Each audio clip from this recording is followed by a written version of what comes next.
आमच्या विभागाचं नाव आहे स्वामी समर्थ नगर। स्वामी समर्थ सेवा समिती ही आमच्या स्वामी समर्थ नगरची सेवा समिती म्हणून एक स्थापन केलेली आहे।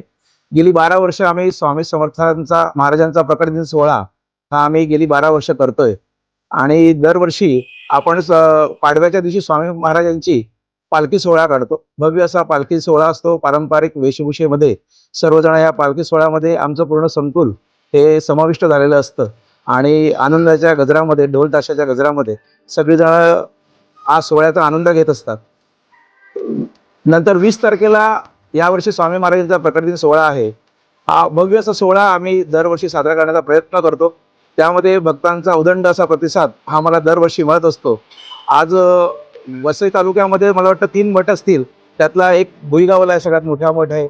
आज बोळीचा एक आहे, त्यात आज विरार ईस्टला अतिशय सुंदर असा इकडे मठ प्रस्थापित आहे गेल्या 12 वर्षापासून आणि हळूहळू आज इकडे लोकांची संख्या आहे, भक्तांची जी संख्या आहे ही वाढत आहे। जवळजवळ स्वामी महाराजांच्या प्रकट दिनाच्या दिवशी 15 ते 20 हजार लोक ही एकाच दिवशी दर्शनाला असतात।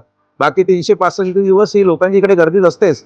परंतु मी लोकांना आव्हान करेल की यावर्षी तुम्ही एकदा या आमच्या मठाला तुम्ही अवश्य येऊन मंदिरामध्ये आमच्या महाराजांचं दर्शन घ्या आणि इकडची एक अनुभूती जी आहे, एक वेगळं असं इकडे एक ऊर्जा आहे स्वामींची, त्याचा एक नक्कीच सगळ्यांनी येऊन त्या ऊर्जेचा एक आस्वाद घेण्याचा प्रयत्न करा। दरवर्षी विरारचे वसई तालुक्यातले जे मान्यवर जे आहेत, माजी आमदार श्री हितेंद्र ठाकूर, क्षितिजी ठाकूर, आपले महापौर अजूजी पाटील, राजूजी पाटील साहेब आणि तसेच आपल्या विभागातले सगळे बहुजन विकास आघाडीचे सगळे पदाधिकाऱ्यांपासून ते सगळ्यांचं आम्हाला सहकार्यही असतं आणि सगळेच जण या कार्यक्रमाला उत्स्फूर्त असे आमच्याकडे येत असते।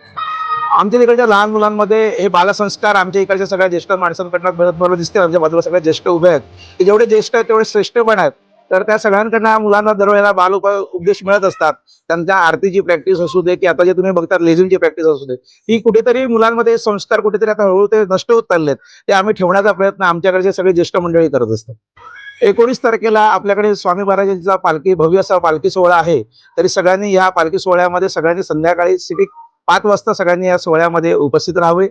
20 तारखेला स्वामी महाराजांचा प्रकट दिन सोहळा आहे, तरी सकाळपासून ते रात्री 11:30 पर्यंत वेगवेगळे आम्ही कार्यक्रम ठेवलेले आहेत। त्यामध्ये सकाळची तुम्हाला कार्यक्रमाची रूपरेखा तर तुमच्याकडे आहेच, तर सगळ्यांनी या कार्यक्रमाचा आस्वाद घ्यावा, स्वामी महाराजांचं दर्शन सगळ्यांनी येऊन घ्यावं हेच मी आवाहन करतो।